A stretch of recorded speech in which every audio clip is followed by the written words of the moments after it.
Appalachian horror stories, based on real events the locals refuse to speak about. Before we start, make sure to like and subscribe to the channel and leave a comment with where you're from and what time you're watching. That way YouTube will keep showing you stories just like this one. It's time to get comfortable and let the darkness take control. Now let's begin. I've put off telling this because it always starts to sound like I got lost in the woods and embarrassed myself. That's the version I gave to anyone who wasn't from here. The tidy one where a teenager tries to cut the trail, gets turned around in rhododendron and comes out spooked but fine. If you've ever stepped into a laurel hell, you already know why the other version is harder to make neat. The place itself won't let you talk straight, like it keeps a finger pressed to the soft in your throat. This was the last warm week before band camp, before the cicadas started screaming for real. I took the ridge spur home the way I always did from the school lot, balancing along where the footpath should be and letting the white pines line me up. There's a spot where the trail sidesteps around a knuckle of the mountain, and the ground falls off quick into buckeye and laurel, a glistening snarl that looks more like an animal than plants. We were taught to skirt it, not out of superstition, just sense. Laurel grows over itself until it makes tunnels and rooms you can't stand up in. If you go in, you get small right away. You have to crawl under your own breath. But we had a thunderhead sitting fat over the valley, and you could smell rain iron and green in the air. I thought I could shave 20 minutes by cutting across, dropping through the laurel to cross the drainage where the stones were flat, then heading up to the pasture fence by our place. Mother's dog, June, would be waiting there, rattling the wire with her tail. I had chores and a note I was supposed to deliver to my uncle about his chainsaw. Nothing mystical about any of it, just a shortcut. The first feet of it went fine, slinking between bent trunks, the leaves dull and stiff like old spoons. Laurel leaves keep their shine even when they're dying. They don't crumble nice like oak. My shoulder snagged on a branch and snapped it, and the sound didn't carry the way it should have. It died in my own ears. Another few steps and it was like the trail behind me had folded up, snug as a pocket knife. I should have backed out then, but I saw the bright color, little lengths of neon twine tied to the forks of branches, one every dozen feet or so. Hunters use tape, survey crews use ribbon, but this was baling twine, the good plastic kind that gleams like a candy wrapper. Someone had come this way and wanted to find it again. I told myself the twine meant a path, and a path meant somebody had made it out the other side. My hand brushed a knot and felt how tight it was, how new. I slid my palm over it, not wanting to tug anything loose, and the plastic bit back with a tacky give, a little heat in it like it had been in the sun even though there was hardly any. I followed the next tie, then the next. I remember thinking, see, this is fine. The rain held its breath. The ground under my knees went from crunchy to sponge without any in between. The air cooled the way it does when you step from a sunny porch into a milk cellar, and I tucked my chin and kept going, thinking about June's paws on the fence and my mother's voice, and the way the twine would lead me right through like a hand. I could still hear the highway when I first went in, the distant tire song that threads through everything around here, but it thinned and thinned until I had to stop and hold my breath to tell whether it was gone or I was just used to it. The leaves made a hush that wasn't weather. Not a breeze, not the creep of a possum. It was a hush like being inside someone else's paws. I tried out a cough and it stayed near my face. The twine bent me along a low hallway where branches arched and laced, smooth and hard, bark shining where hands had polished it. I thought of people before me moving through bowed over, the same way, and I pictured the hot end of a flashlight floating. The ground started to tilt in a way my knees didn't like. I tried to plot the slope, if I was losing elevation toward the drainage like I meant to, but the light was all green and the distances were a lie. In the green, close things look far and far things look friendly. I reached for another tie and it was higher than I hoped. I had to stand and the laurel pushed my shoulders forward as if it was checking my pockets. This part is hard to make sound sane. The twine wasn't in a straight run. It doubled back on itself, not obvious unless you were paying attention. A tie was made on the wrong side of a trunk, like whoever was marking the way had their sense of direction turned 90 degrees from mine. Twice I swore I recognized the stub I'd broken off going in, the pale torn core of it, except the twine there had 2 knots now instead of 1. I told myself different branches break the same. Rhododendron repeats itself. I kept my eyes on the twine because looking beyond it gave me the vertigo you get staring down a ladder. The shapes between the leaves made rooms that seemed empty until they weren't. A shadow tight in the corners shifted in a way my mind classified as person, then deer, then nothing to worry about. I thought I heard water and steered toward it, hopeful for the drainage, but it was just a crispness in the air from a patch of moss that smelled like wet pennies. I licked my lips and tasted metal anyway. It made me think of the old nick in my front tooth, how it sings at cold. At some point, I can't plot the minutes in there, the twine changed color. It went from neon orange to a kind of sunburned apricot, a shade duller, and the knots were different, clean little squares instead of the ugly jerks I'd seen first. I reached back then to adjust my shirt because the collar was biting me, and I felt something tight at my spine. The hem of my shirt was pulled into itself, knotted with a neatness I never manage when I'm not thinking. It wasn't snagged. Snags you feel, the tug and give of it. This sat like a decision had been made and tied. I told myself I'd hitched it by wriggling through a brace of branches and friction had done the work. I told myself that while sliding sideways past a hummock that smelled like tea gone old. The twine ahead sagged in a sad way and then lifted again as if it had been touched. It led me right, then left, then down under a bough where the light dropped and everything was a little cooler, a little newer, like the air in a cellar at the bottom of steps you didn't know your house had. I felt for my pocket knife the way you do when you've read too many bad warnings. The blade was there, the cheap bone handle warm from my hip, stupid comfort in a place that didn't require a blade so much as a map I wasn't going to get.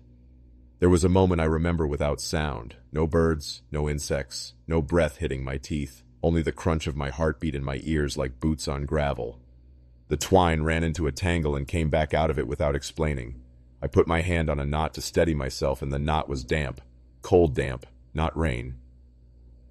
Wrong, kinda cool. I said my name out loud to prove I still had it, and the syllables felt like something I shouldn't spend all at once. The next tie was lower. To get under it, I had to go to my knees, then my elbows, belly pressing the loam, my shirt bunched, tugged again at the small of my back. I thought of June, the way she hates tight spaces, the way she grumbles at the vacuum cleaner like it's a living thing. I eased through, and the light shifted to a late afternoon color, only it wasn't late afternoon. Couldn't be, not unless I'd been crawling for hours. My phone said I still had bars before I went in, and now my screen was black as if it had died from boredom. I focused on the twine because focusing on the light meant accepting evening where there shouldn't be any. The knots got newer and newer. Whoever tied them had just left, and they were either very good at moving quiet, or they hadn't used feet. I came out at the edge of our pasture without a last step, like the laurel had been the house and the field was the porch, and I had walked through a door I didn't see. The sun slanted wrong, the way it falls when you're supposed to be washing up for supper. Across the fence, the hay had gone from matte to lit at the tips, the seed heads outlined like they remembered a spark. My knees hurt like I'd been at them longer than an hour. Dirt had worked into my sleeves and scuffed my forearms with a fine green that smelled like cut rhodo. And under that, on the air, I smelled the creek after a fresh flood, even though the drainage below the laurel ran dry. June spotted me before I saw her. She hit the fence at a run, and then she didn't. She skittered like she'd hit ice, stood braced with her nails dug into the dirt, and let out one short bark that sounded like she wasn't sure if she was allowed to continue. Her eyes white-ringed me, then slid to the ground near my boots, then back again. I said her name the way you talk to babies. She didn't wag. She didn't come. She made the little whine she makes when she won. Tease out of the truck when she wants away. Then she backed up and sat down hard, tail tucked so deep it disappeared. I felt something shrink in me that hadn't had time to unspool since I was 10. My mother called from the porch, "You're late," in that voice meant to carry across distance and make a joke of how far apart we live. I tried to answer and coughed the taste of metal into my mouth, stubborn and shiny. "Got turned around," I said, and the words sat wrong, like I was trying out a lie that had been left for me to wear. I reached behind, fingers searching for the irritation at my back, and there it was, the knot in my shirt.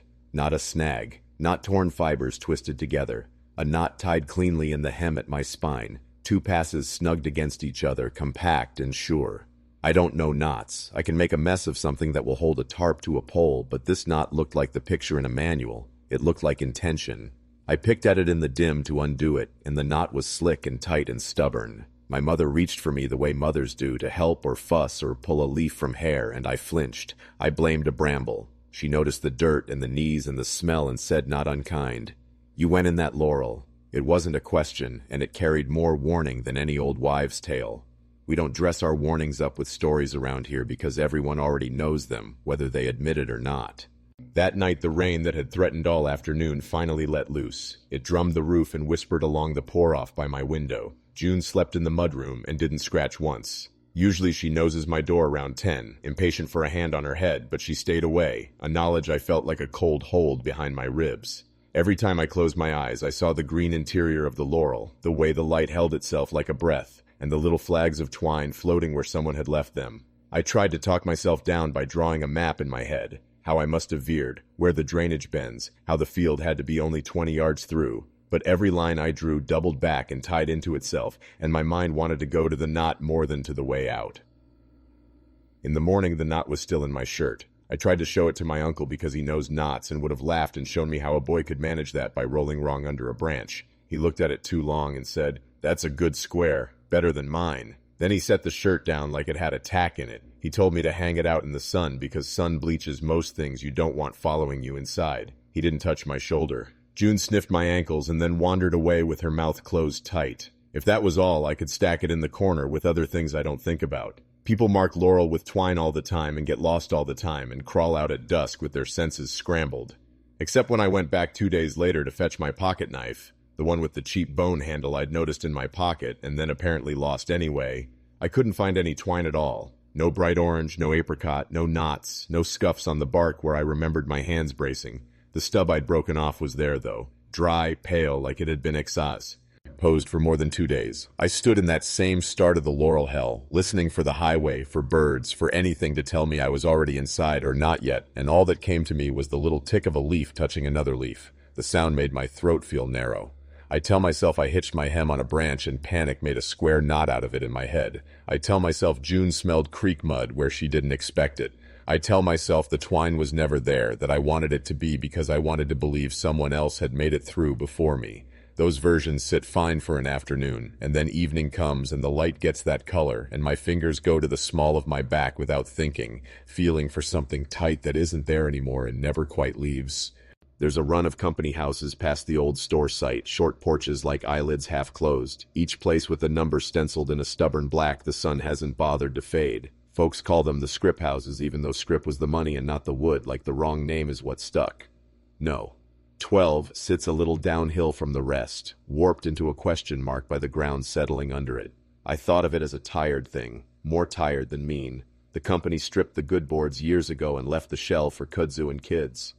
The day we went in, heat lay on the road like a sheet no one could kick off. Cal and Rissa were with me. Cal had a grape soda and a dare, the usual currency.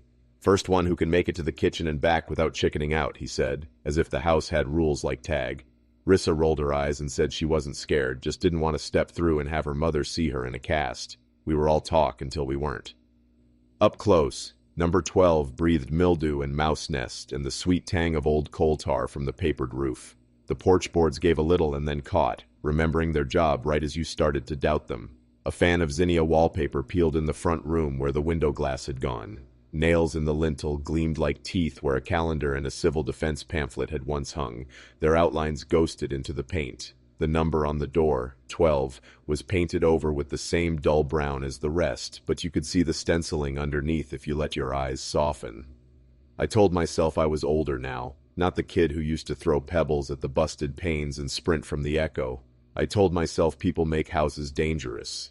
A floor doesn't fall by itself unless the joists rot the same way the town did, slow, quiet, without a speech about it. The three of us stood there at the threshold.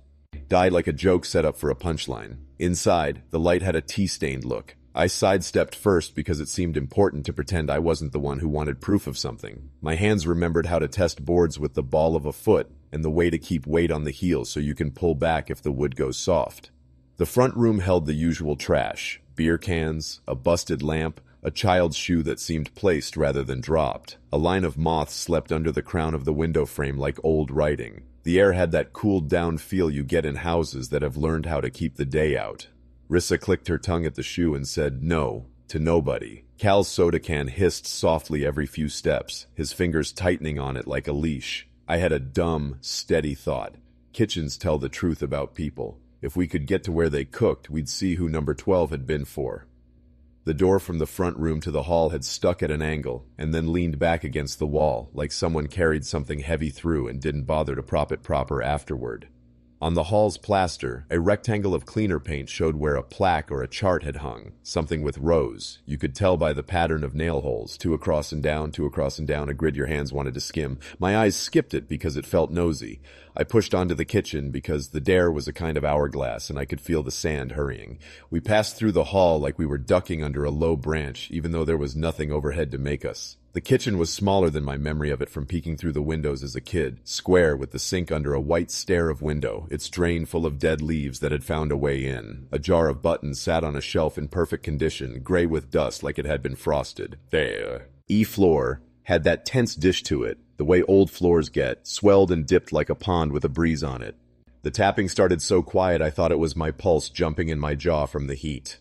One thin tick, then two more, then a space like when a teacher calls a name and waits. Cal looked toward the ceiling and then toward the stove and then said, "Woodpecker," though the sound wasn't the lively peck of a bird at all. It was the fussy measure tap of a finger on glass.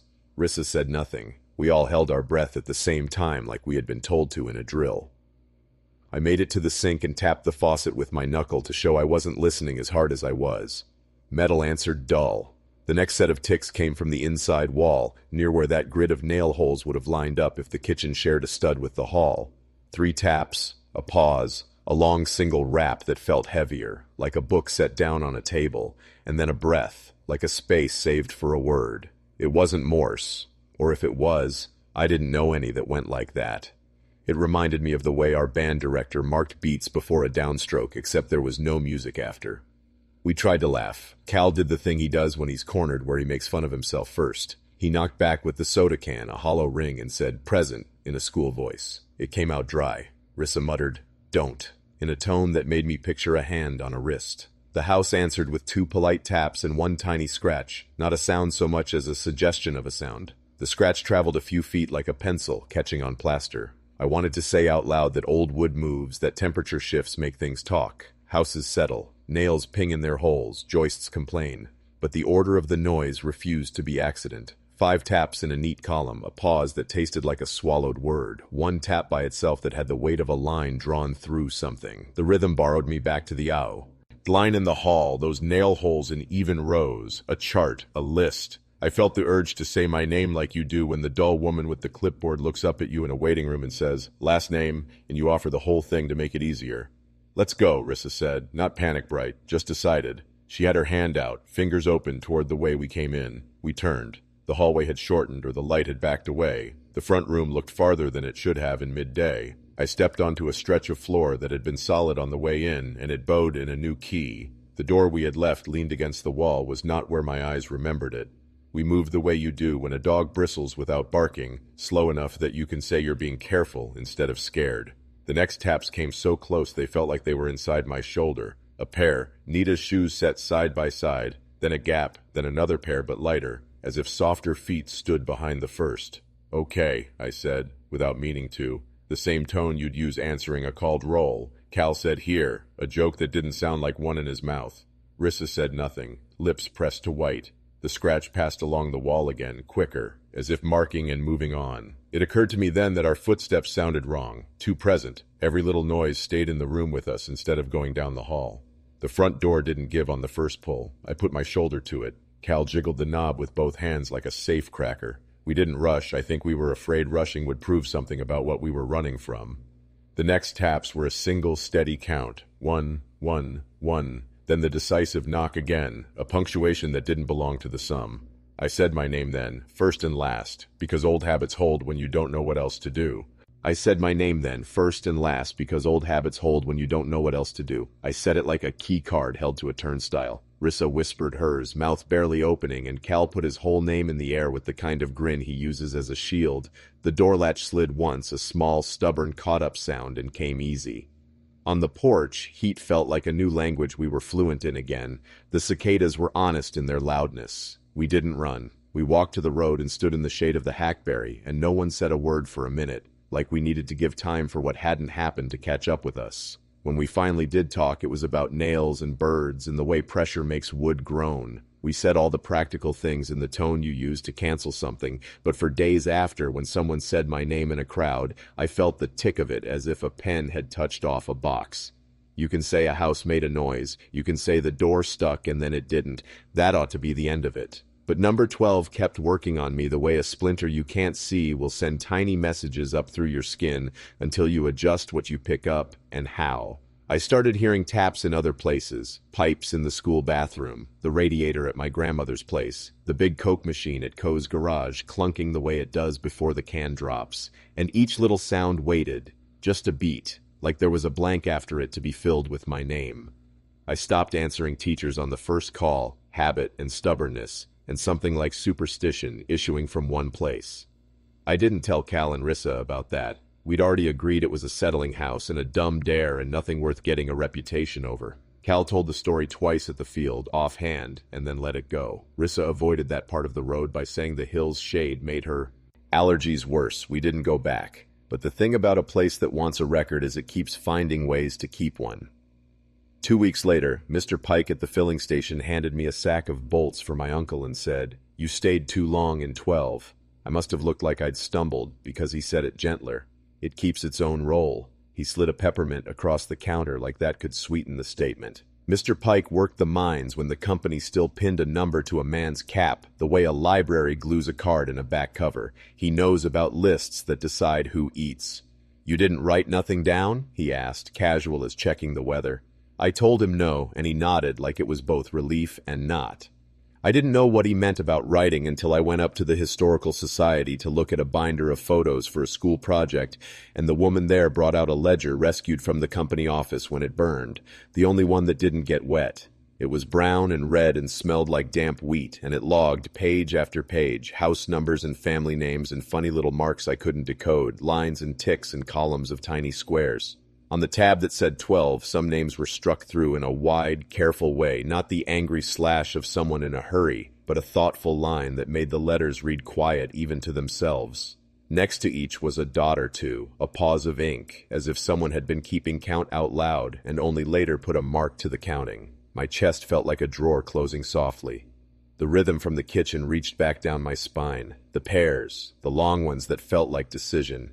It isn't that the tapping matched the marks exactly. It isn't that I could take a pencil and translate. But standing there with my finger not quite touching the paper, I had the sensation you get when you hear a voice over a bad radio and know it by cadence alone. I asked the woman if people still added to the book for a joke. She said nobody writes in it anymore. It's under glass most of the time. Then she said, "You from down by the switch?"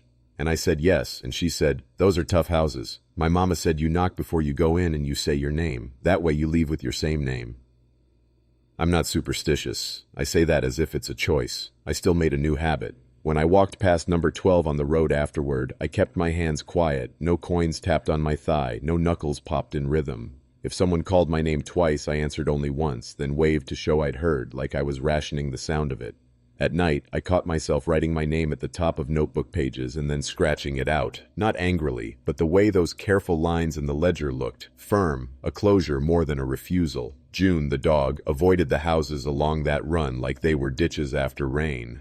I can come up with explanations. The ledger trained me to hear patterns where there weren't any. The tapping was mice or nails, or the air shunting through dry studs. The door stuck, and then heat made the jam shift a fraction. But even when I stack those reasons up, there's this. What let us out wasn't jostling or leverage. It was the exact moment every one of us put our names into the room in a full way.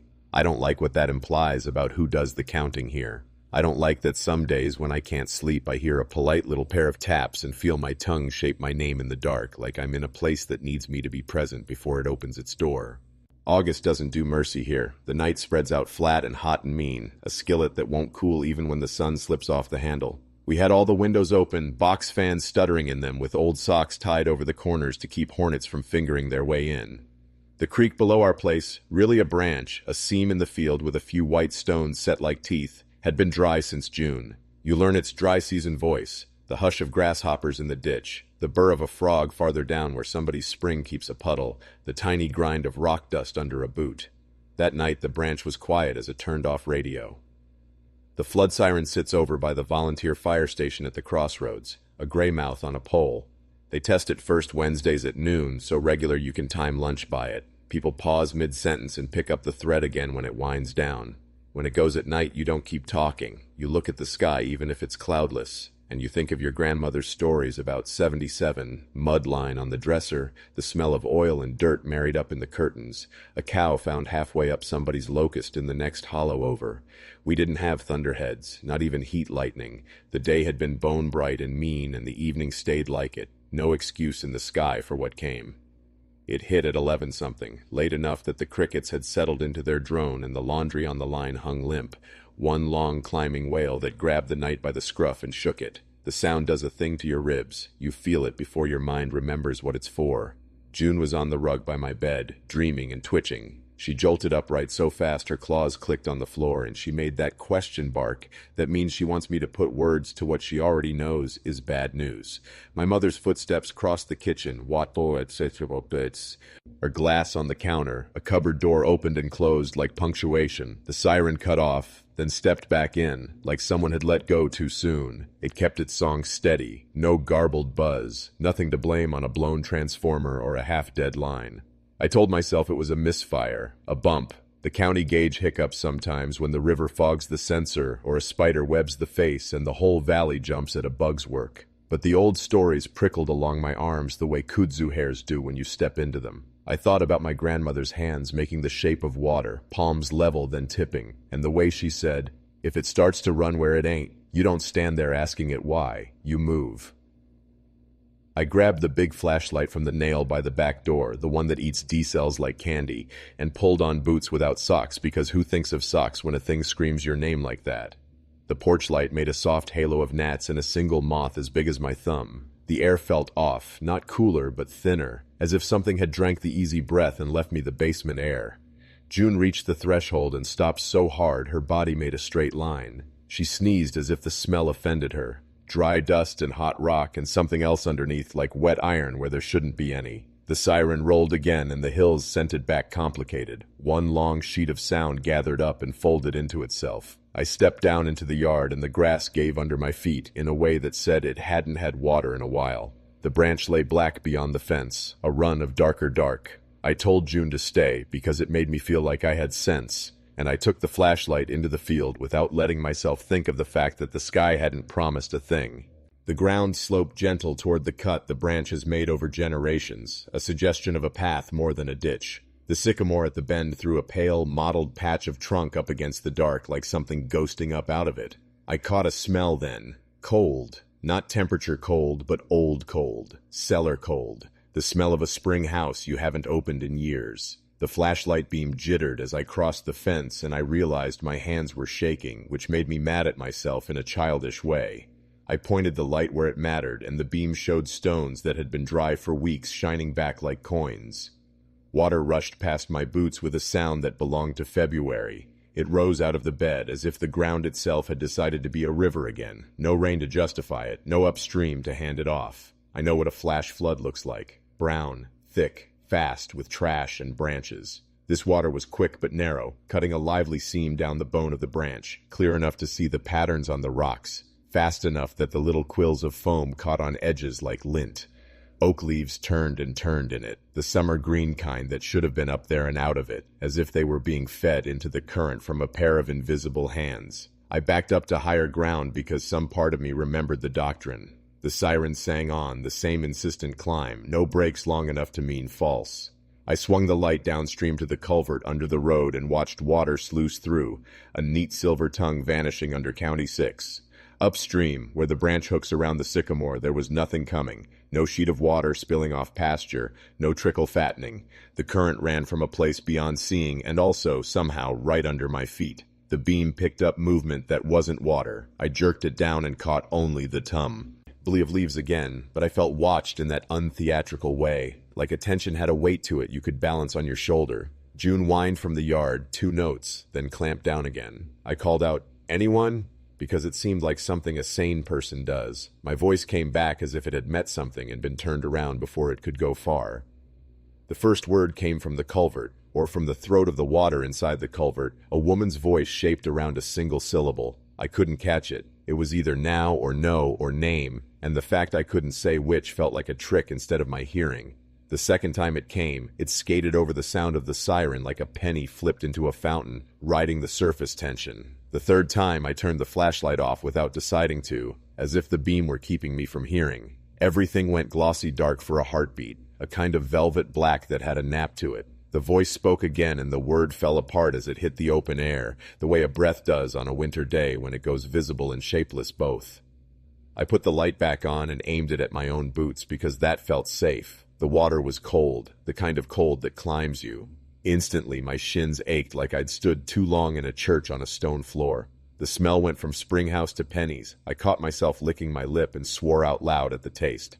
"Okay," I said, to nobody and the siren and the water. My mind started making drawers to put things in. Broken water main, we don't have those this far out. An upstream cattle tank blown out by a prank. No tank up there. Somebody dumping from a cistern. Stupid. At night, at this volume. The flashlight beam cut across a line strung over the branch. Some child's forgotten cord. Clothespins like little teeth. They chattered against each other in the pulse of the air as if the siren had turned the world into a throat. The voice said the word again. This time it felt closer to here. I hate writing that because it makes it sound like I wanted it to be here, like I was reaching for a warning that made a good story later. But what landed in my body was the sense of a finger pressed to a list and tapped twice, not a command, a notation. Here. I stepped back and my boot heel slid on a rock. At the same instant, a little surge shouldered up and made the surface lift. I flung a hand at the sycamore and missed the bark by an inch and caught myself on my palms like a child. Cold went into my head through my wrists. There are a lot of reasons to cry that don't have to do with fear. I had to breathe through the sting of it the way you do rinsing an old cut. The siren wound down abruptly and left the night too big. For a split second I heard the creak louder, and then I realized it wasn't louder. Nothing had changed with the water. My ears were just suddenly empty enough for it to fill. I stood up in stages and walked back up the slope without turning my back to the branch until the fence stopped my calves. After the siren quits, you want to hear people. Voices, engines, somebody's porch door. The valley obliged, screens banged, someone down the road revved a four-wheeler and then thought better of it. The volunteer fire chief's truck growled past toward the station, and I pictured him with his hat on crooked, thumbing the siren manual like he hadn't read it 100 times. June met me at the gate and then sidled away, trying to be polite about not wanting my touch. Her eyes slid to the ground by my boot, and then back to my face like the Laurel day all over again, but with an added calculation. This thing has followed you, and I am small. Inside, my mother stood with the phone in her hand, though she hadn't dialed. We have a family rhythm for these things. Check on each other, make tea, say prac. Tickle sentences that smooth the air. Was there any flow, she asked, and when I said yes, she made the face we make when something ordinary behaves out of season. They'll say false alarm, she said, already ahead of the county. The tap ran dull for a second and then bubbled. We both looked at it like it was a person who'd just cleared their throat too loud in church. The glass she filled had a faint shimmer at the edges, a slosh that felt less like water and more like water wearing a coat. I put my mouth to the rim out of habit and then set it down without drinking. The metallic taste had settled into my mouth like a memory you can't place.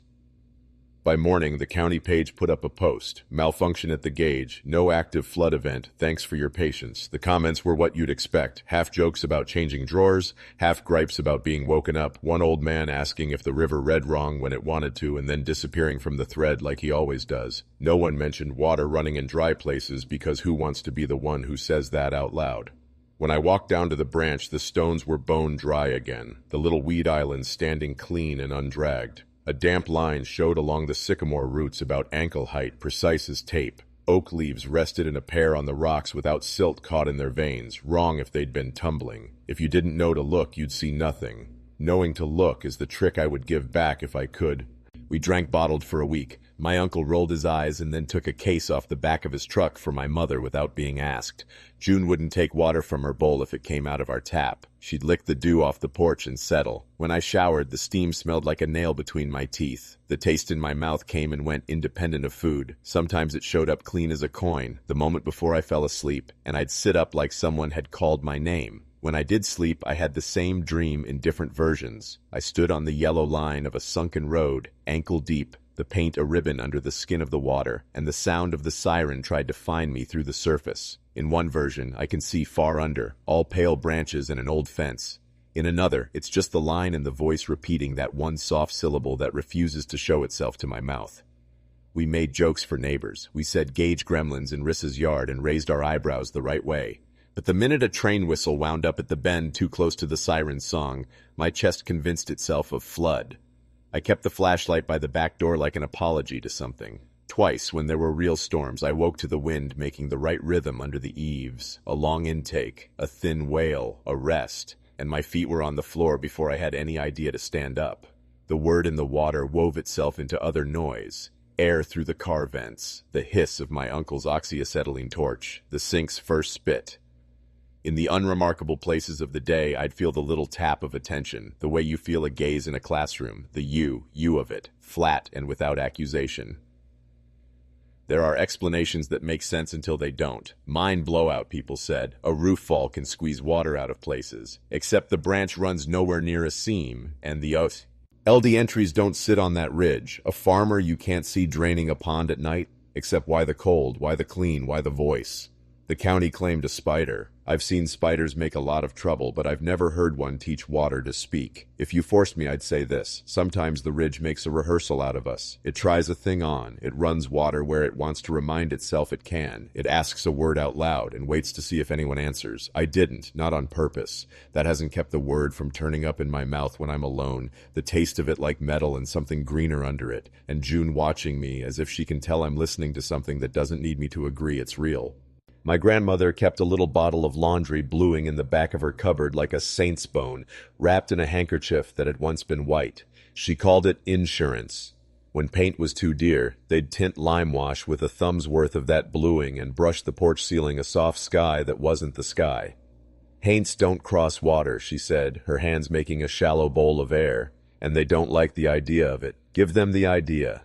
Later, when cash and color charts showed up even in our county, she bought a gallon the hardware man called porch ceiling blue and insisted we keep the lid snug between storms. My mother shrugged it off as tradition with side benefits, kept the wasps from building, kept the front of the house cooler, gave a pretty color to the part of the day you can't change.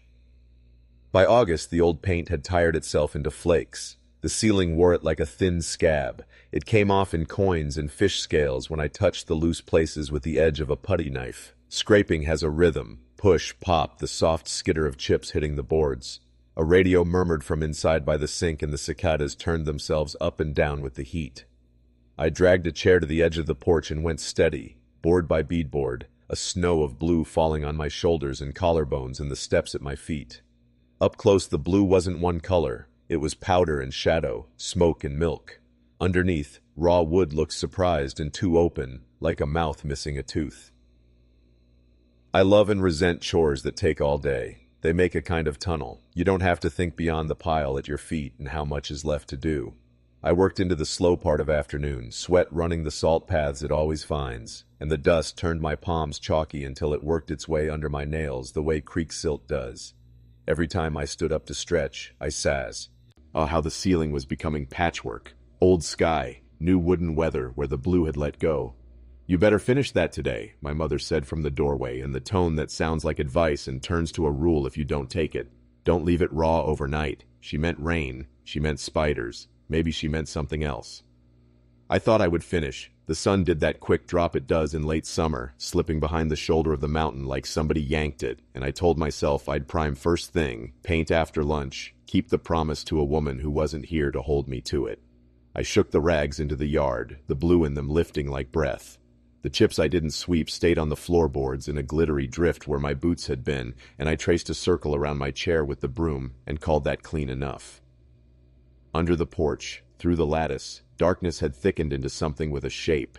You can see the ground under there from any step if you bend. It's just red clay, old mason jars you meant to throw away, a coil of hose, the emergency bricks. That evening, the shadow under the boards felt a little higher than usual, as if the earth had sat up to listen. June stood at the railing, head tilted, her ears and the porch ceiling both the exact color the sky turned when it gave up. I told myself the blue under my fingertips was just paint, and the hollow under the porch was just hollow, and there was no reason I couldn't leave it half-finished. My grandmother would have made a face I couldn't see, the one she wore to church when someone stood up to sing a song they hadn't practiced. I washed my hands hard at the sink, and still the blue held in the half-moons, a faint stain that made my hands look like someone else's. I went to bed with the smell of chalk and old soap in my nose, my palms rough against my pillow like I'd been outing something grain by grain. Toward morning, before dawn but not quite night, the house exhaled, the way houses do when temperature finds a seam and runs its finger there. I woke up with my name shaped on my tongue like I'd been about to answer a question.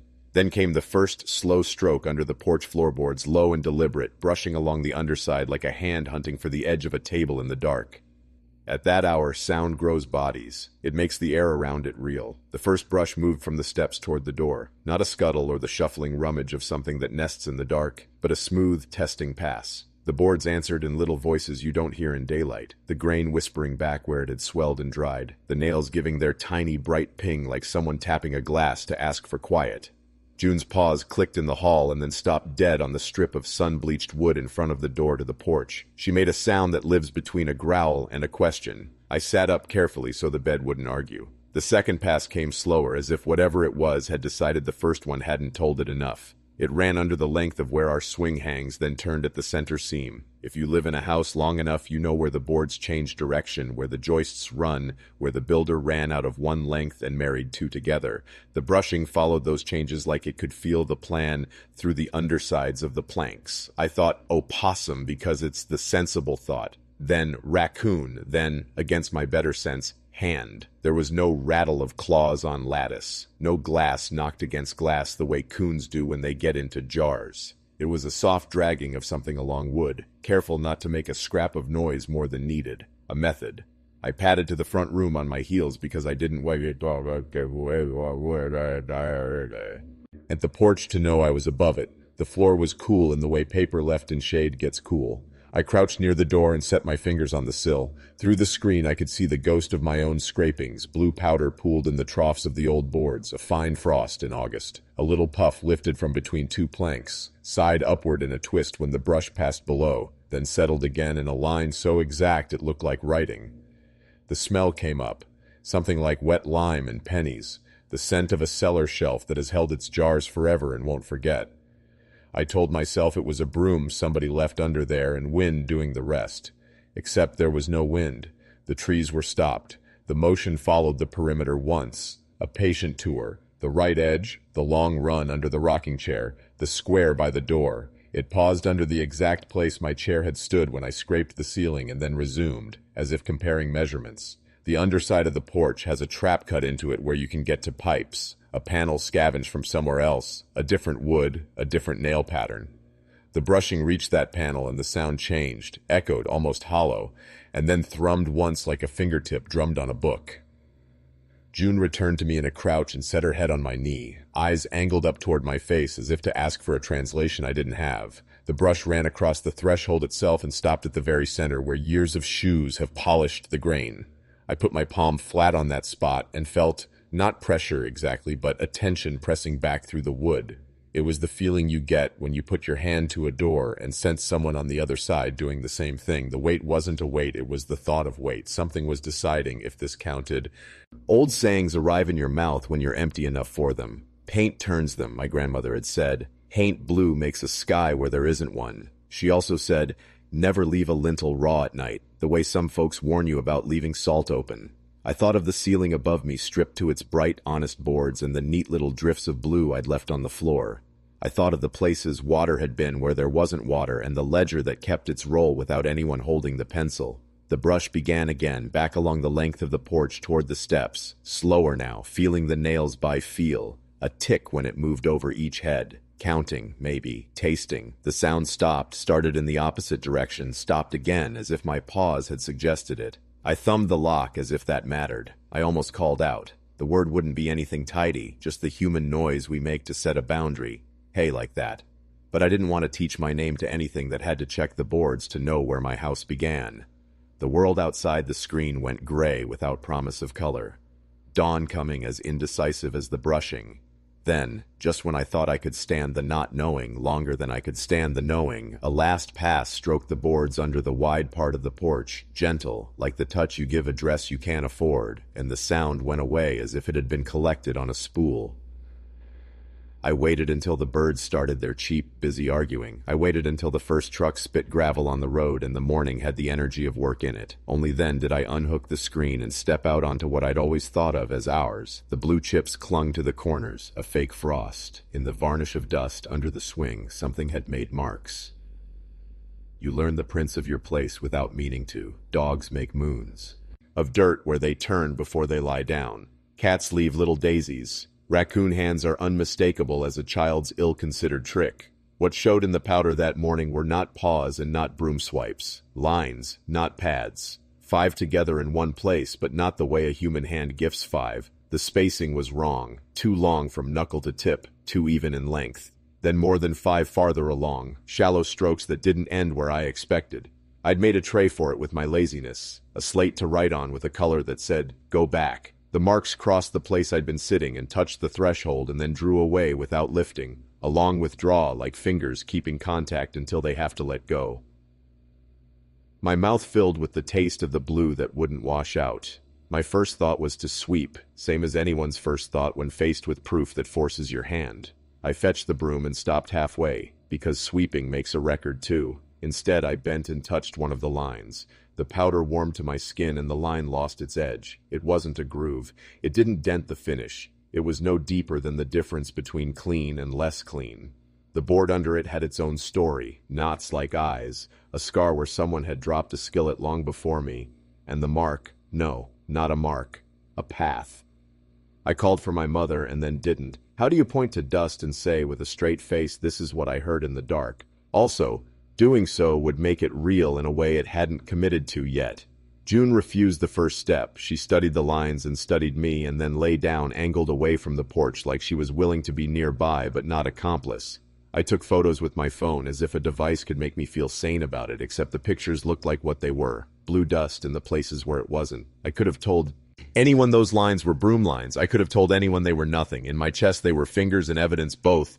At the hardware store I asked for a blue that matched what we had, softer than robin's egg, the color the preacher calls that robe Mary always wears. The paint guy lifted a lid on a can called Sealing Breath, and I laughed to prove I could. He said, "You keeping the haints out like it was a joke," and I said, "My grandmother would skin me if I didn't," because it was easier to call it family and not fear. I painted that afternoon in a concentration so complete my shoulders burned without my noticing. Each stroke over the raw wood felt like shutting an eye. When I reached the strip above the door, something in me loosened. You can tell yourself a color is precaution. It can still be a prayer. Before the first coat dried, I slid under the porch with a flashlight to check the pipes and the panel because I am a person who wants a practical thing to put a hand on.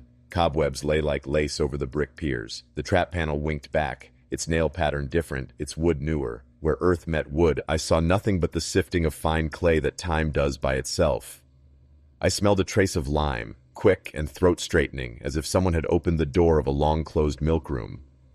I lay on my back and held the light to the undersides of the boards. They looked like wood looks, scored by saw, dark with age, motes swimming up in the beam like something alive in them. I put my palm to a joist anyway, like I might feel an echo, and got splinters for my trouble. When I backed out, red clay streaked my shirt at the shoulder like a hand had steadied me.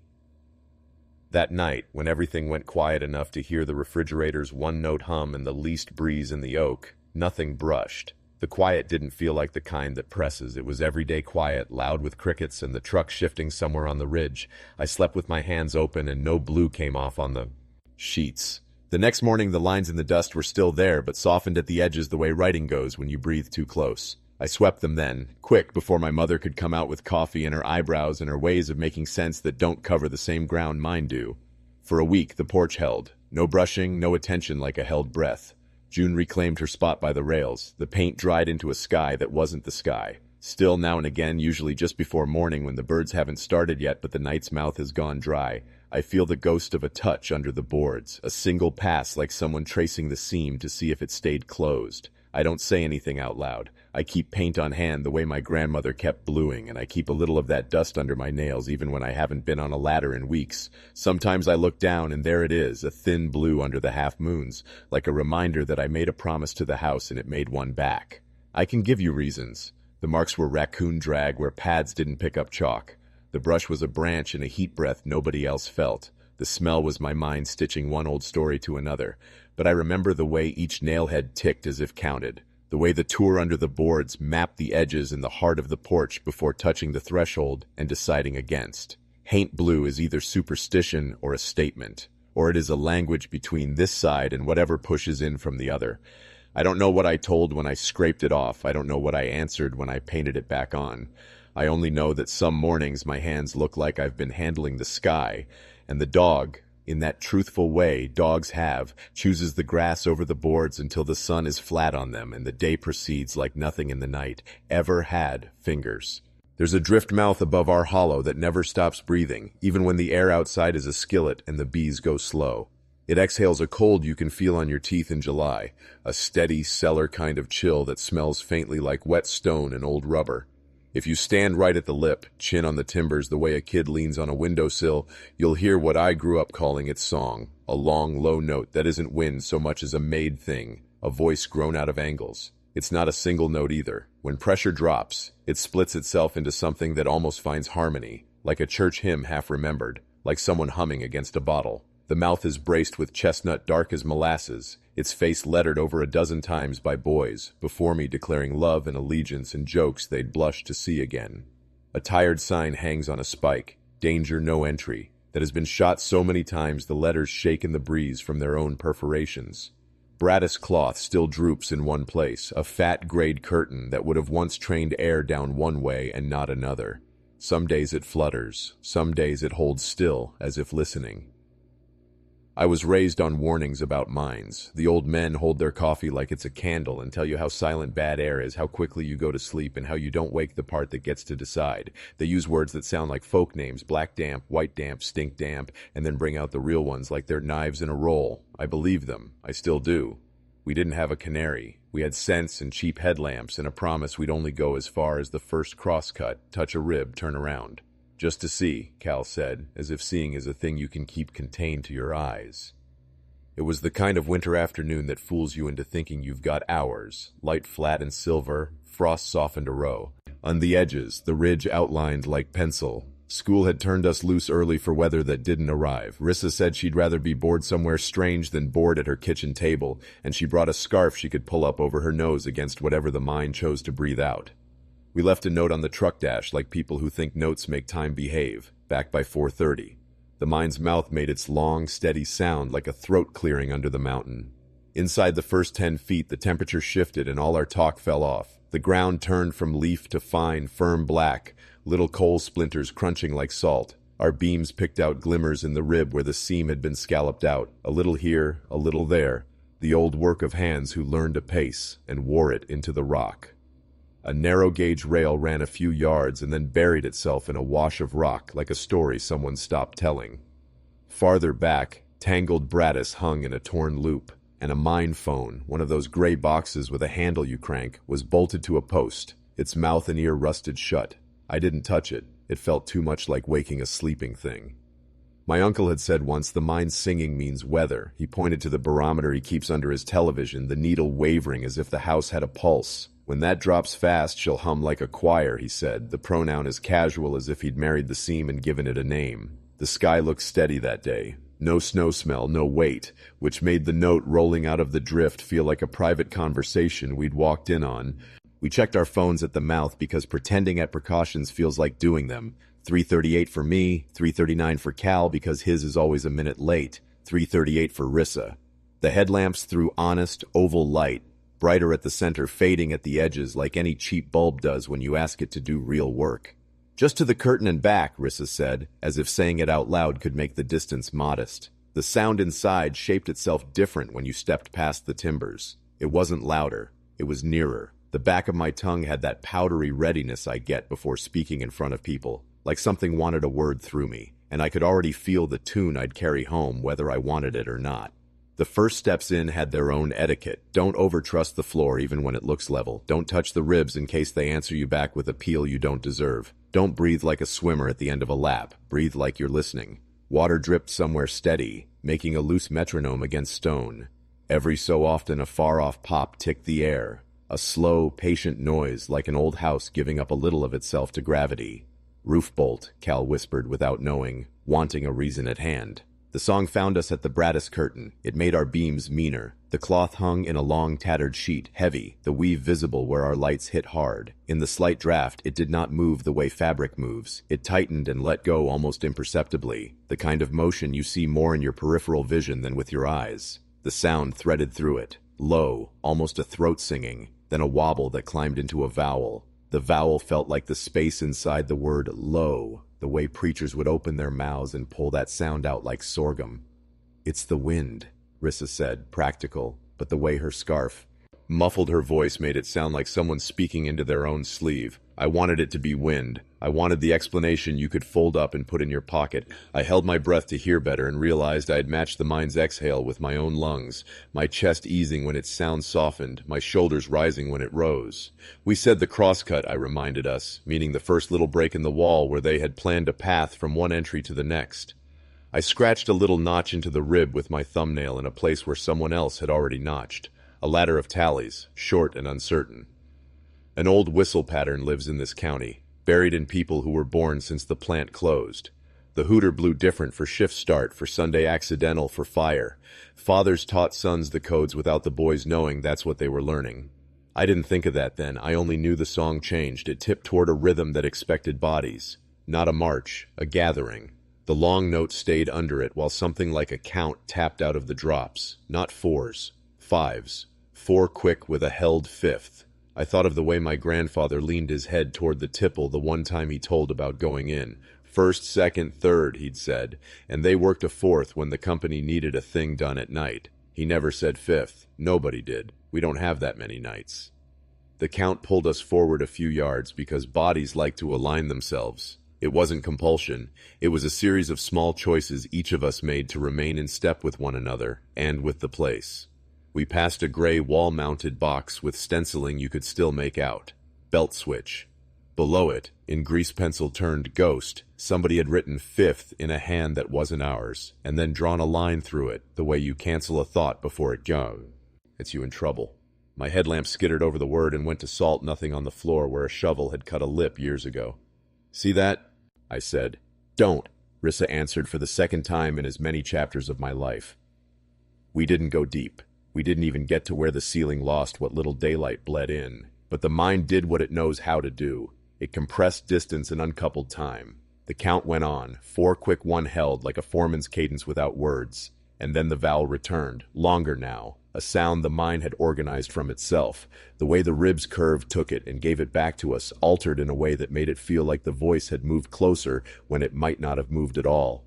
Cal reached for his phone as if a picture could prove something about sound, about proof, and hissed. What? I whispered like a child. My clock's frozen, he said. 3:44. We had been in longer than 6 minutes. We had not. Both statements belonged to the same cold. The thought arrived in my mouth. Here. The mind's call, if that's what it was, wasn't organizing men to leave home for a known shift. It was making a place for bodies that aren't supposed to have slots. Not a shift you can eat from, a shift that counts and never clocks or clears. I held my breath again without deciding to. The light from my headlamp showed dust suspended at the edge of the beam in a way I could chart like stars.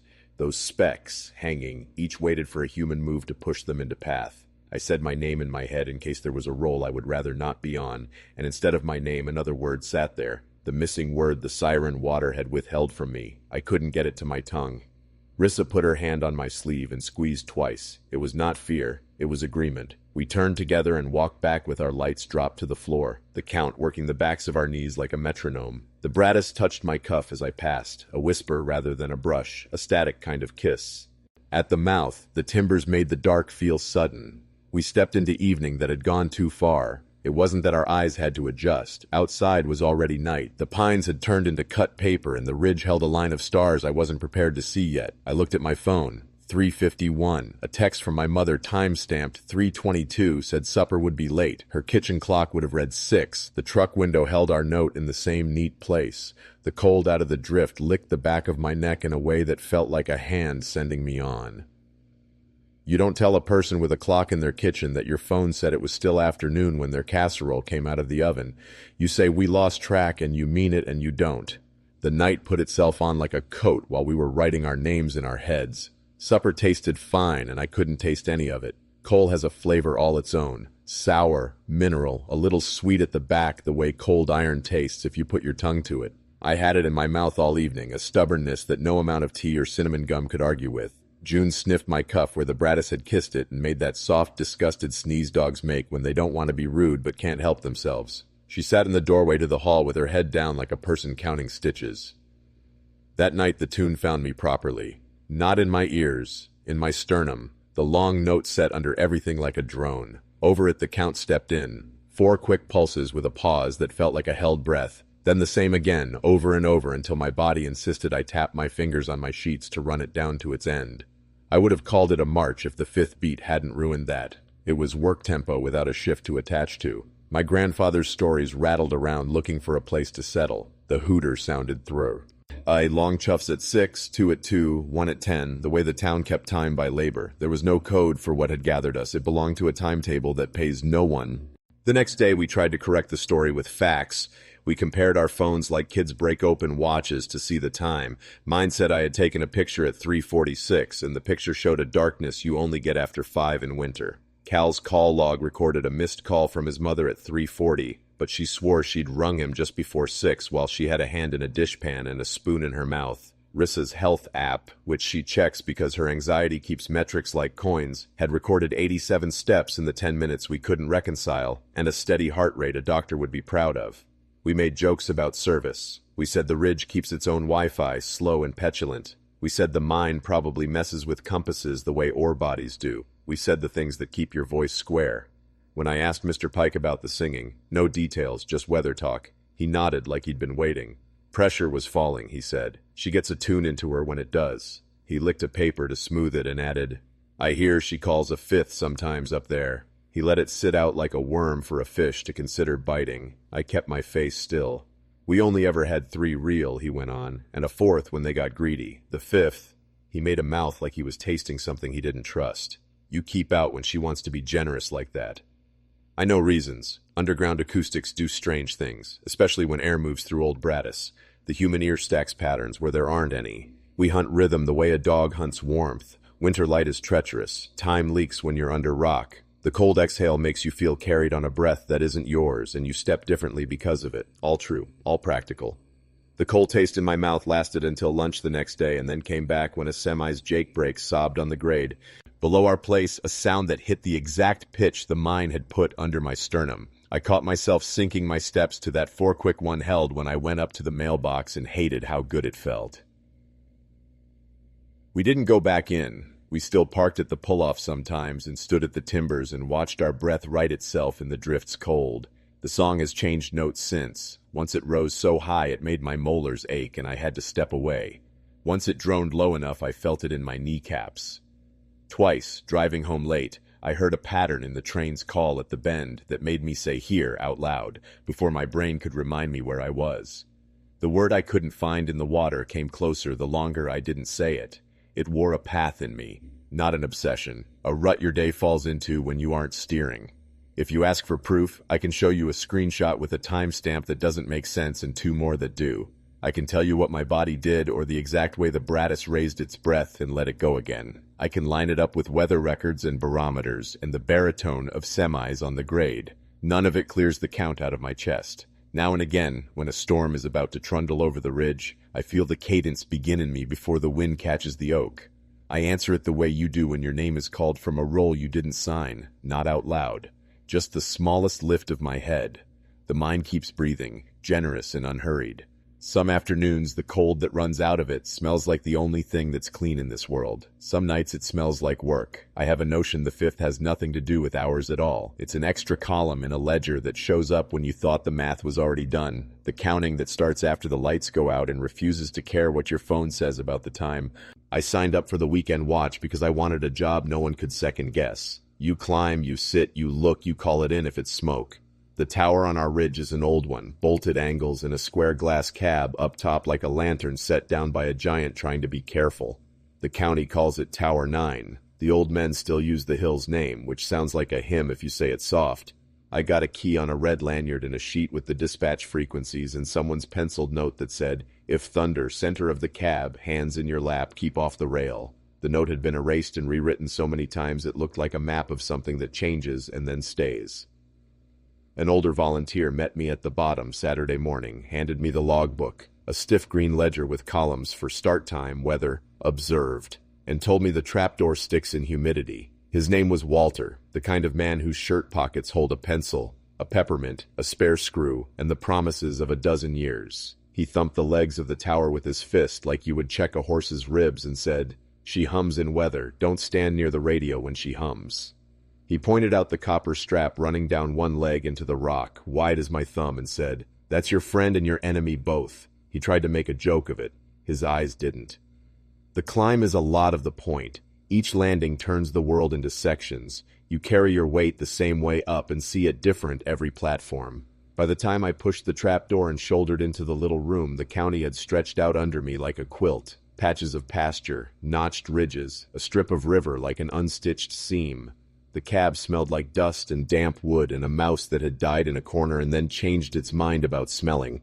An Osborne firefinder sat at the center like a strange tall, circular map under a brass ring with sighting notches. Somebody had taped a worn pencil to a string that had been taped to the ring, the whole thing one long compromise that worked. I checked in at 10:10 because that's what a steady person would do. County, Tower 9, radio check. Dispatch answered in a bored tone that made me feel safe. You want your emergencies to pass through voices that could knit while they're talking. The air was clean enough to count far barns. There's a kind of lonely that feels like peace from that high. You can hear a truck shift 3 ridges over, and you know it's trouble for somebody else for once. Late afternoon, the heat turned on itself. Leaves showed their pale undersides like they were giving up, and the radio began to carry snatches from nowhere, truckers using words and combinations I wish I could forget. A church net from 2 counties away, the hollow thock of tone-outs. The glass threw back my face at me in bits. Brow, nose, the white of an eye. I wiped a palm on my jeans and left a print that disappeared into fog on the pane. When I leaned close to point a sight on the firefinder just for practice, pick a bearing, trace a feature, pretend I know how it all fits, the hair on my arm rose without a draft. I told myself it was the shape the day had turned to. Sometimes weather finds a seam like a house does. It runs its finger there. Just before 6, I saw the first light along the far spine. One small, honest-looking lantern glow where no house sits, where no road crosses. Then the second came on just upslope from it. From that distance, they looked like someone had set jars with candles along a deadfall, testing what would count. I told myself coon hunters sometimes move like that, slow and in a line where a trail isn't if they're pushing dogs. I told myself anything that made me stand and lean, because standing and leaning felt more like work than sitting in the center with my hands in my lap doing nothing at all. The hum started low, a thrum in the cab's metal bones I felt through the soles of my boots before I could name the sound. The copper strap hissed in the way cold bacon does, quiet and decisive. The pencil tied to the alidade quivered like a loose tooth. I stepped to the middle plank as if it could be safer there, as if the center of anything is a place electricity respects. The first far lightning stitch pulled ridge to ridge in a line my eye could follow, and the tower took it in, made a tiny, bright sound, the kind a moth makes when it finds glass in its joints. I put my hands in my lap because someone had written it down, and you respect what people who have already done a thing tell you to do. The storm wasn't the right kind. It had structure without order. Flashes came sideways and then from under the cloud like a flat hand slapping water from below. When the rain started, it made a faint sizzling instead of a thump, as if it carried its own static charge and argued with the metal before it agreed to drop. The air in the cab turned medicinal, that bitter clean smell that lives between a spark and a singe. The radio popped with no words, a series of small, bright cracks like candy under a tooth. When I reached for the mic, blue fire stroked it, just a brush of St. Elmo's, hair thin and alive, climbing the knurled metal like a vine. Walter's voice in my head, "Don't stand near the radio when she hums." I sat back, palms sweating, and wiped them on my jeans again, as if dry skin made sense of anything. The lights on the far spine steadied in a row. They didn't bob the way headlamps bob. They didn't waver like lanterns carried by a human with a human gait. The space between them stayed exact in a way feet don't keep. Each time lightning stitched the ridgeline, the row seemed closer by exactly 1 tree length, no more, like some rule refused to be broken even by distance. I did the first through the alidade, because that's what a person on a lookout is supposed to do when something glows. The brass ring ticked as I turned it to line up the peep, and the pencil tip trembled over the map at 112 degrees. When I lifted my head, the lights were 4 now, then 5. It looked like a work crew moving with nobody to feed them and nowhere to go. County, Tower 9, possible, visible. I caught myself before the word smoke. There was no smoke. Wet came and went at the glass in quick, smart beads, and the world below glowed like it had swallowed its own match. Lights along the northeast spine. Maybe hikers caught in it. My voice sounded too large for the cab. Static answered, then a tone, then dispatch. 9. Copy weather moving southeast. No other reports. Maintain. That should have calmed me. It didn't. The radio gave back another voice underneath hers, a double you hear when a signal bounces off a thing. The second voice, not hers, tried my name on like a garment it wasn't sure it wanted to wear. It said the two syllables in a flat way, as if reading them off a list for the first time. The effect slid cold down the center of me. If you've ever heard your name said by a tape machine, you know the contempt machines have for the human roundness of a sound. This wasn't that. It was careful in a way that made me picture a thumb pressing back the page to keep its place. I almost answered it the way you answer any use of your name when you are too polite to consider why you're being called. I put the mic back in its clip because my fingers didn't trust themselves. The trapdoor rattled once, its heavy oak edged in a metal band. It sits in a frame worn smooth by 100 shoes. Wind can tease it, sure, can find the lip and make it chatter, but what lifted it that inch and set it down again felt like a boot from below. Weight, not flutter. The catwalk gritted outside, sang its own brief wire note, and the pane nearest my shoulder hummed at a frequency my teeth answered. I said into the room more than into the radio, "All right," the same way you speak to a dog you don't want to startle. My breath drew short without tightening. It felt like the air was subletting the space just in front of my face to something that would move through if I let it. Another lightning stitch ran the whole county together. It held long enough that I could see the first light at the end of the row wasn't spot bright. It had fuzz to it, a halo you get around St. Elmo's on sharp edges. You see that on ship masts sometimes in pictures, the little blue brush. I told myself it was happening to the tops of dead snags along the ridge, a light in the electric field, nothing walking at all. That should have been a relief. It wasn't, because the spacing stayed human, the way work gets divided into burdens and then born. The fifth flared and my mouth filled with a forgotten taste of coal and penny. The voice on the radio came again, my name dressed in that carefulness, followed by, "You." And then the rest ate itself in a noise like paper torn close to the ear. "Tower 9, copy?" Dispatch tried again. I pressed the key and said, "Copy, maintaining," and it came out like I'd had to push the word through dough. The Aladad ring shivered and turned a degree without the pencil in my hand. I don't want that sentence to sound dramatic. It was small, enough to make the pencil leave a dot on the map like a tremor, not a decision. The trapdoor lifted a finger's width, set down, lifted again, then held as if a palm rested on it, thinking whether it wanted up. I moved my boots to the exact center and tucked my hands under my thighs so my body could learn a new rule. Don't make yourself useful to whatever this is. The rain sharpened, and then it didn't. It felt like being inside a generator whose brushes hadn't seated right, a burr to all noise that made my scalp prickle. Between flashes, fog found the tower and rounded every edge, then lightning cut it open again and everything was a line drawing. The row of lights, not headlamps, not lanterns, not the blue tongues of St. Elmo's alone, stopped where the ridge stepped down toward my hill, right where the old survey line drops off. Something tried my last name again on the radio with a different vowel, like a mouth not used to our way of making it. It set 2 beats to it the way a foreman calls your name to see if you raise your head. When the strike finally hit near enough to make the copper straps spit and the cab snap blue along every screw, I shut my eyes involuntarily and saw the negatives. White ladders burned across my vision, 5 small suns where the row had been, an after-image that stayed when I blinked wrong. In the dark of my eyelids, the trapdoor made its gentlest sound yet, the kind a board makes when a person sets their weight on it in the way you do when you don't want to wake someone sleeping. I opened my eyes because not knowing had become worse than knowing. The cab was empty except for me and the weather that wanted in. The row on the ridge had gone out all at once like someone said, "Enough."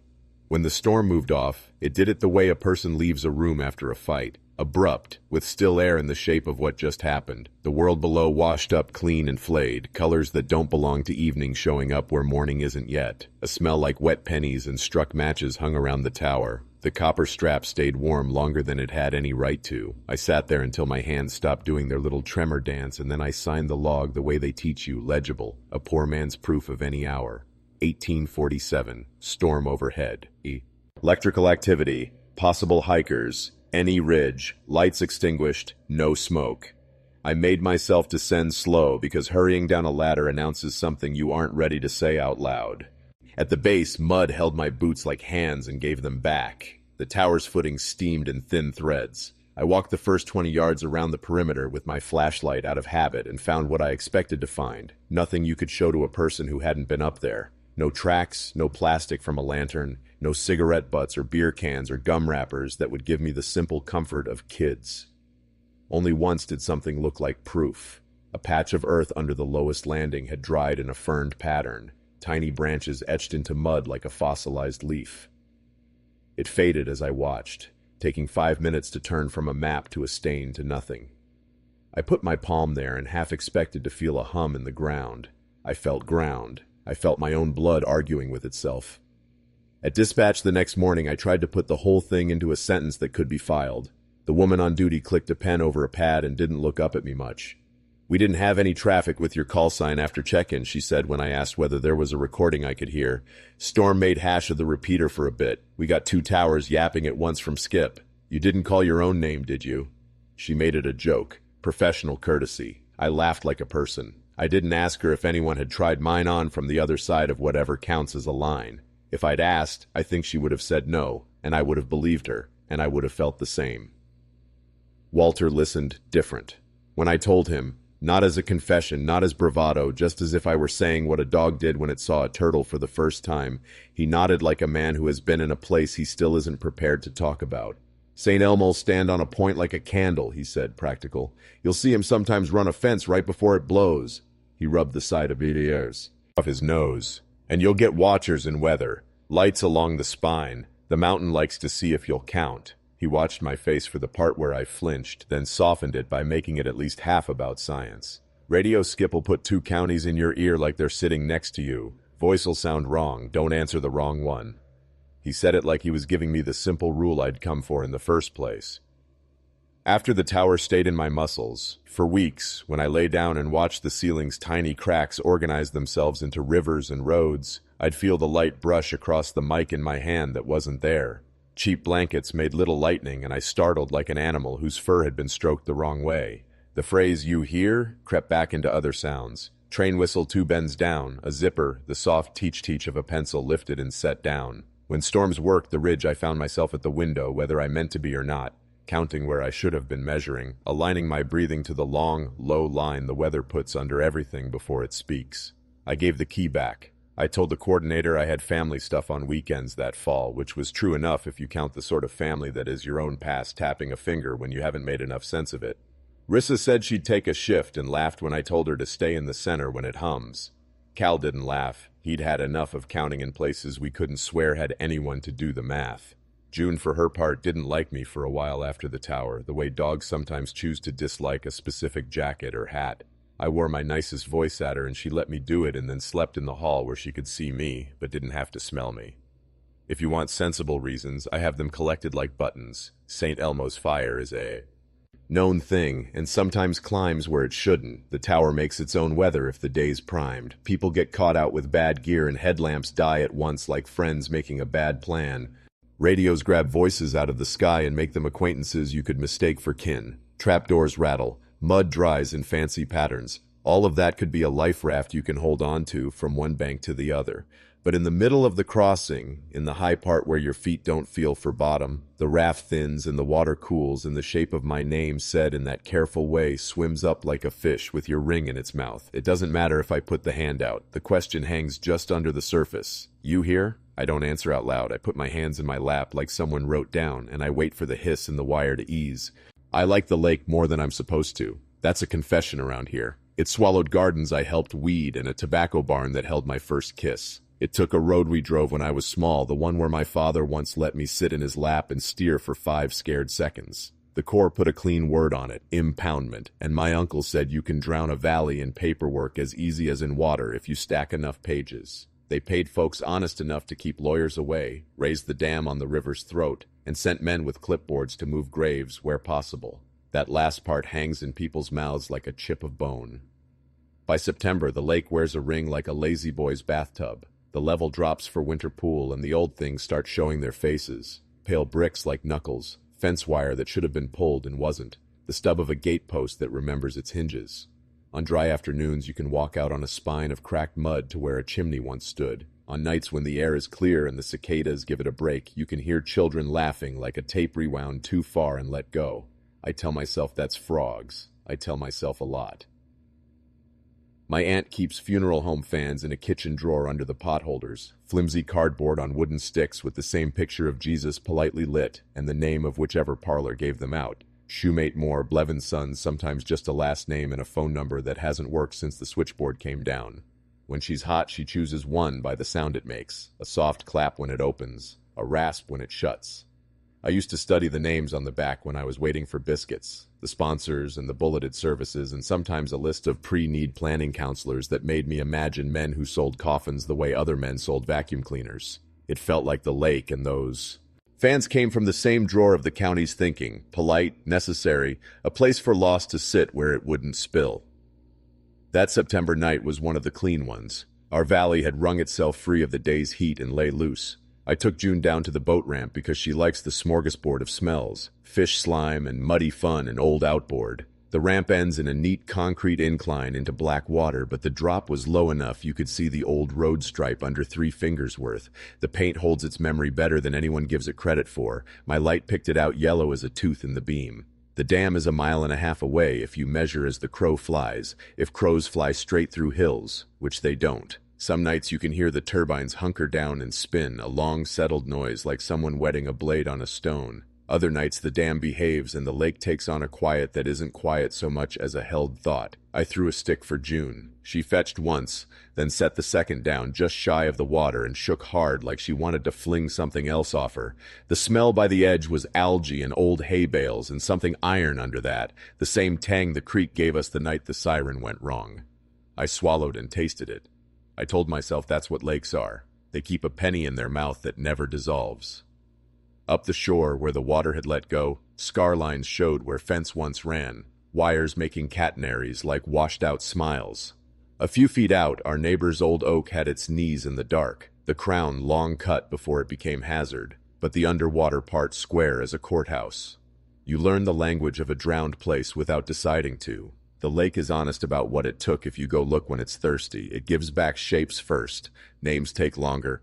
The first sound had nothing to do with names. It was an organ note where no organ could be, a long, low vowel that seemed to live more in the chest than the ear. Not a boat horn, not a bullfrog, not the thin moan of wind up a hollow bottle. You can catalog those and set them aside. This was the kind of sound that takes a place to make it.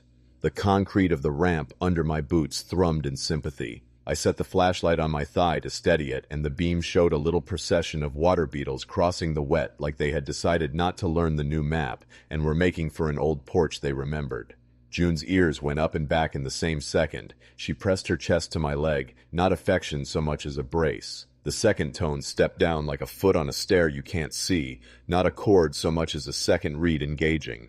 If the turbines were running, and I don't think they were, the intake towers could have made something like it, air and water singing through concrete, but this had the hum of wood under it, an old pipe organ's throat. A person who grew up with shape note singing might say the valley had found its drone. Then it said Eula, not in a human voice, not even in a voice, but as a shape in the sound, a small rise and fall you could set letters to if you had to. I didn't set letters. The name arrived whole, the way a forgotten smell can hand you the exact kitchen you lived in when you were 7. Eula came with the soft N of Elam behind it, and the long lean of Verl.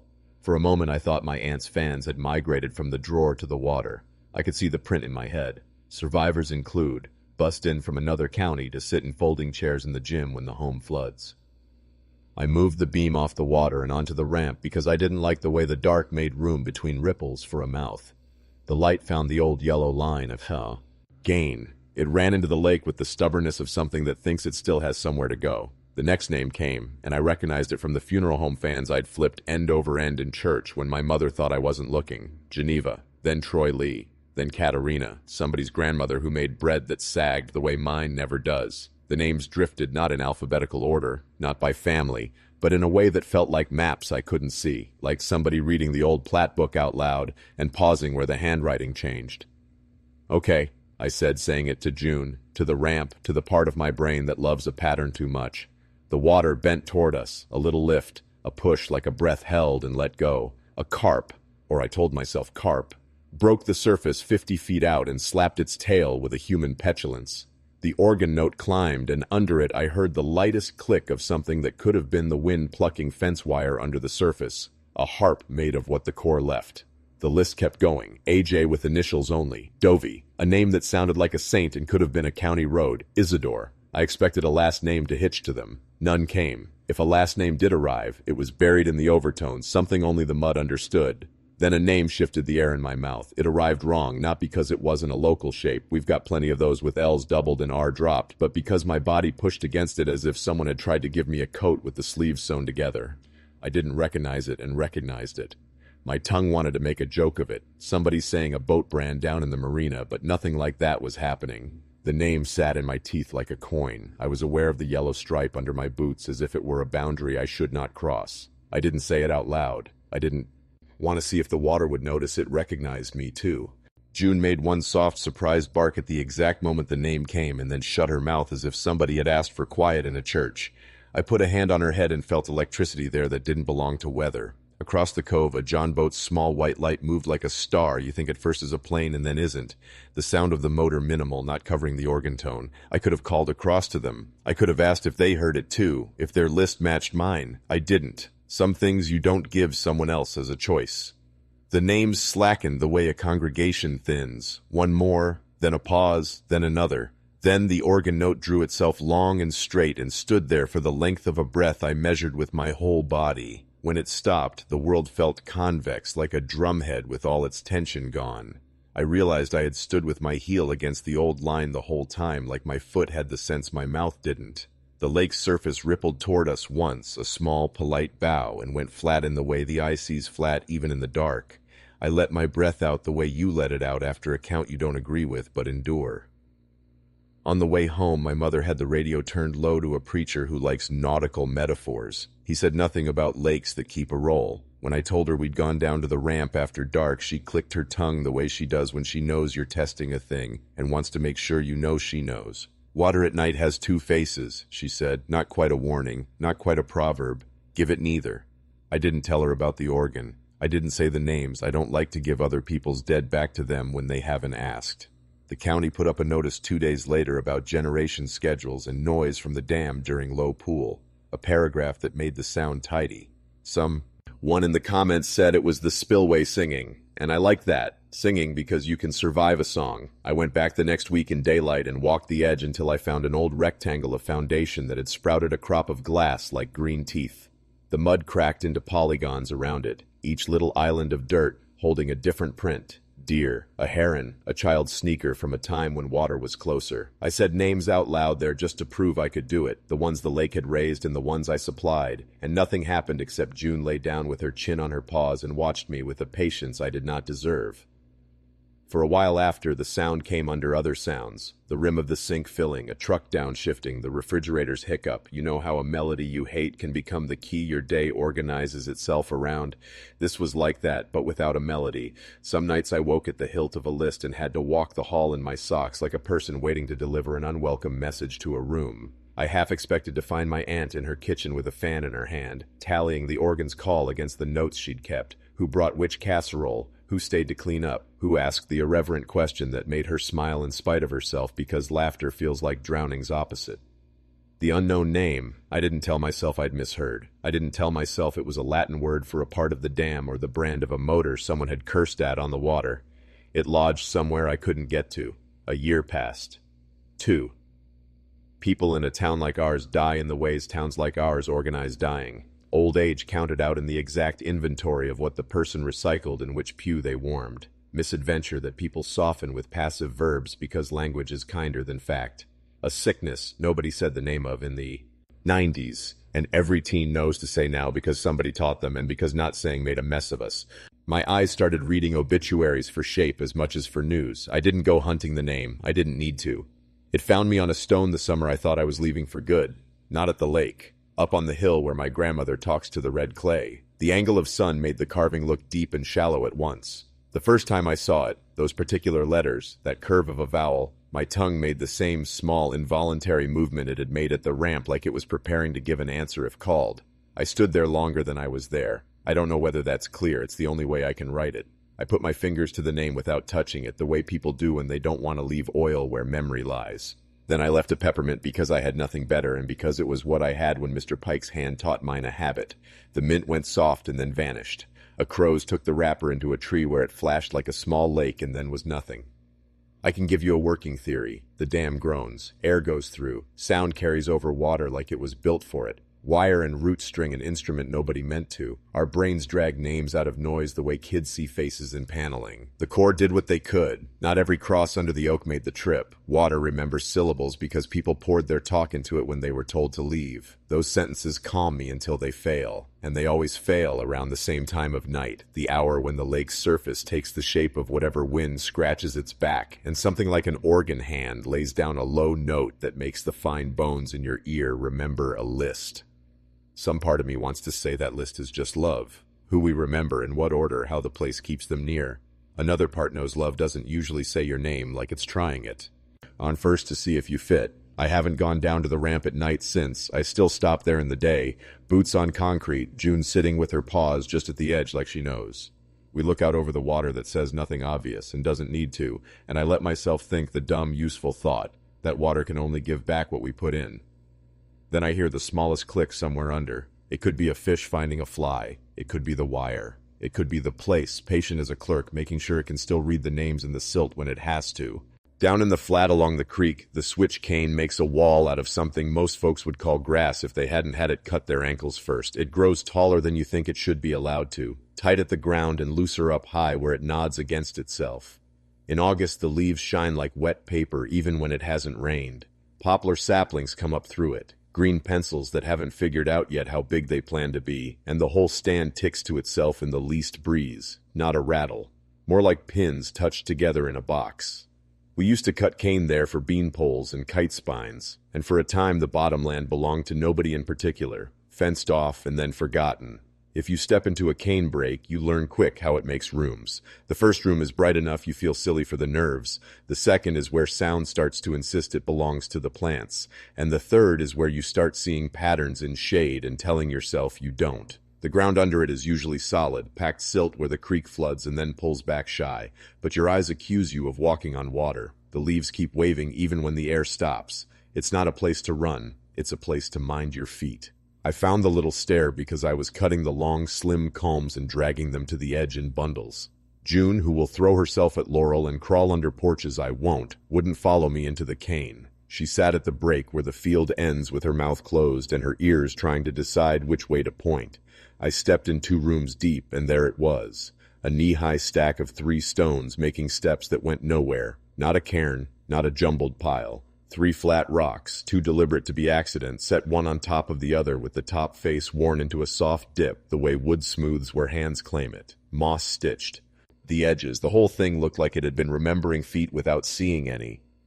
Around here, when you find something that might be an altar and might be a farmer's joke from 1949, you err on the side of respect. I learned the soft rules the same way I learned to check for black snakes on the porch steps. Don't point your finger and say, "Look at that."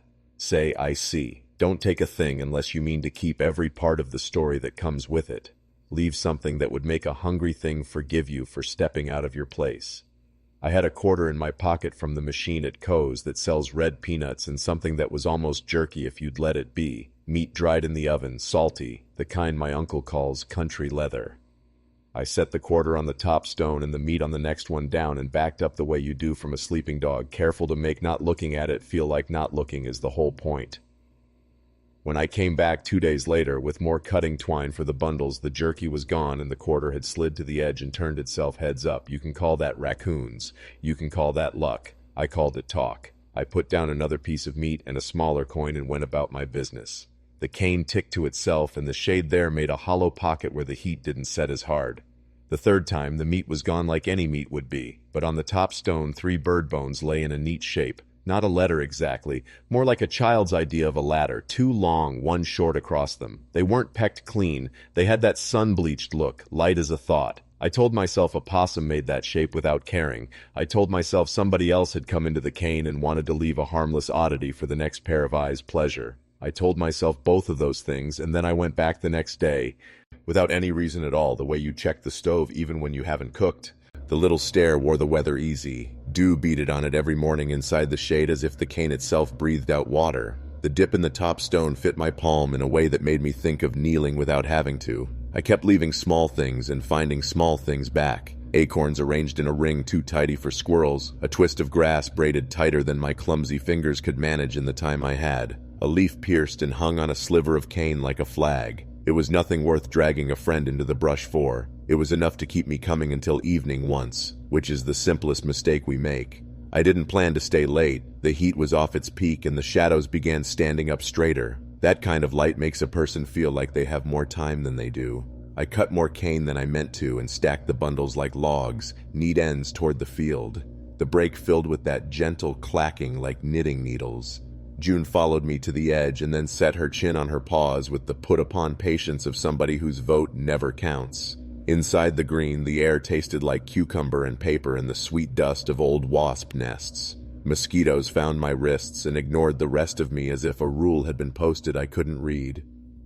The stair sat there like it always had, small enough to laugh at if you were the laughing kind, deliberate enough to make laughter feel like the wrong verb.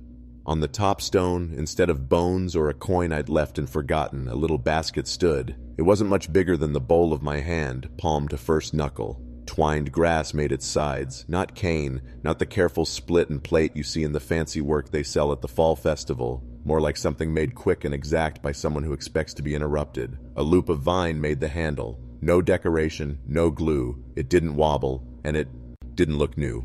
It looked like rain had brushed it once and dried. Inside, a piece of pale cane pith lay coiled and pinned in place by a single hair.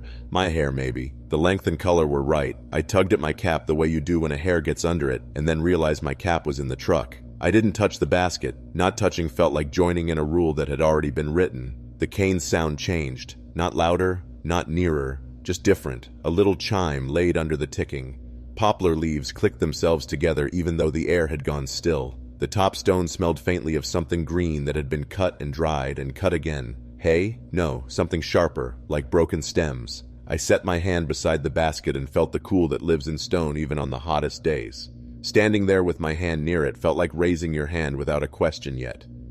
This is the part I can't square with the part of me that keeps grocery lists. The basket wasn't for me. I knew that with the same animal surety that makes you put your foot down in the dark to test a step before you trust it. It wasn't a gift. It was a thing placed where I would see it because I had been the sort of person who said I see without pointing. It was a way to ask. What it asked for sat outside the usual trades. Not jerky, not money, not anything I could buy or steal or cut from the field without leaving a hole in the world. The hair pinned in it looked like mine in the way made things reflect us back to ourselves, and the pith had been bent into a lazy loop.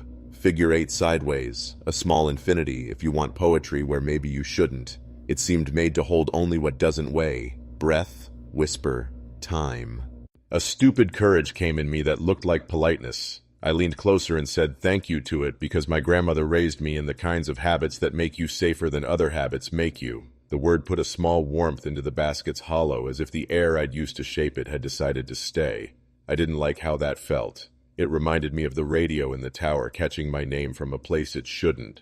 My breath belonged to me until it didn't. I pulled it back without breathing in, and then had to gasp like a child who has tricked themselves and gone too far under. The cane behind me made the quiet sound a person makes when they decide not to speak after all. A grasshopper ratcheted up a notch and then stalled.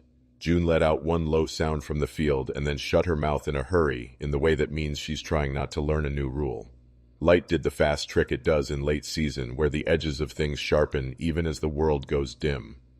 I checked the sky through the green and could not find a blue bright enough to belong to that hour. The top of the break had already put night on like a cap. I set the basket back even though I had not picked it up. My hands felt unclean the way your hands feel when you've counted money. Somebody pressed into them and you know they need it back later. I said out loud, "This is not mine." Not to the stair, not to the cane, to myself, so I could hear what my voice sounded like refusing a thing. The stair didn't mind. The cane didn't. The basket sat as if it were full.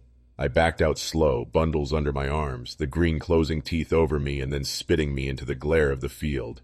June stood at the exact edge like a line judge. She would not smell my hands. She sniffed the air over my wrist instead, which is worse in a way because it makes you feel like a person who has something on them no bud else wants to be part of. I wanted to check my phone, not for the hour, but for something to get me to solid ground in my head. It said the same minute it had said when I walked in. The sun, meanwhile, had changed its mind about where it belonged and was busy taking its last instructions from the trees. When you've almost agreed to a bargain you don't understand, you find yourself acting like a pitiful lawyer for your own life afterward. I made a point of making noise on the walk back to the truck, the kind of human racket that means I am as I appear, boots and keys and the scrape of a bundle of cane across a tailgate. I told June she was good 5 times and meant it 5 different ways. At home, I set the cane in the shed and shut the door with the precise click of a person who needs a small thing to behave. The house's quiet was the friendly kind, the kitchen clean, the porch blue steady. I washed my hands hard and the smell that rose wasn't cane.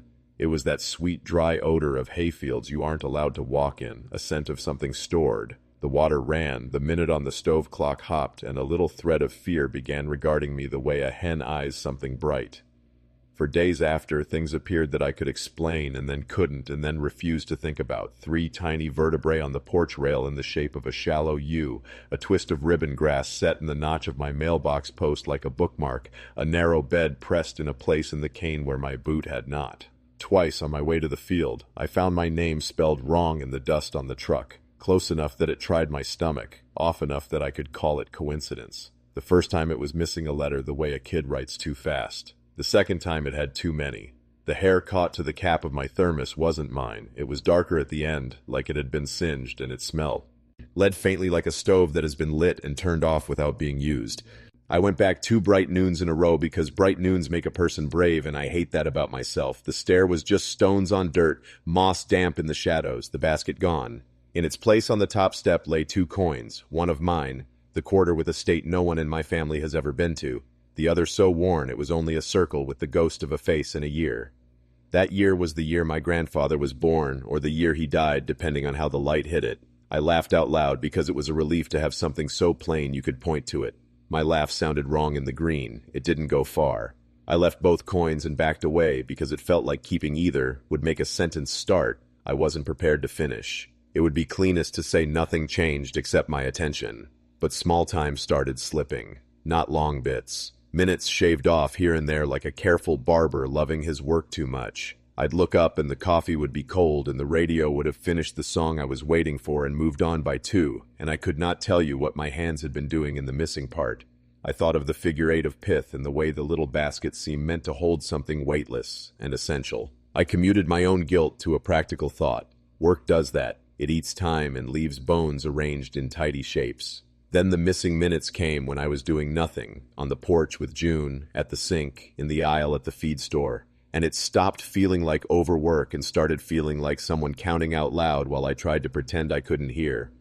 I asked my aunt about cane and the old ways without saying stair or basket because those words would make the thing too sharp to live with. She swished a fan once and said, "Don't take from a break you didn't ask permission from, and if something it'll wants what you can't touch, tell it you're already promised." I said, "Promise to what?" She looked over my shoulder at nothing and said, "To your own length of day, like that was a thing you could be betrothed to and break by accident." The rational list is easy to write. People make weird little altars and kids make weirder ones. A basket can be woven by anybody passing with time and grass in their hands. Birds and mice will drag bones into charming shapes because a beam of sun makes them feel like arranging. A person distracted will lose 10 minutes to their own head and swear something took them. The coin with the year means nothing. A year is a number, and numbers push their faces into your life in a way that feels personal when it isn't. If that's the way your mind behaves, you hold to those sentences like handrails.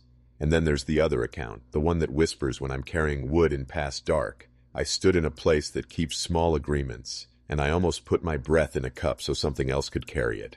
I didn't, not on purpose. Maybe it doesn't matter if the giving is intentional. Maybe the little stair counts visits, not coins, and the cane ticks out a ledger in its own thin talk.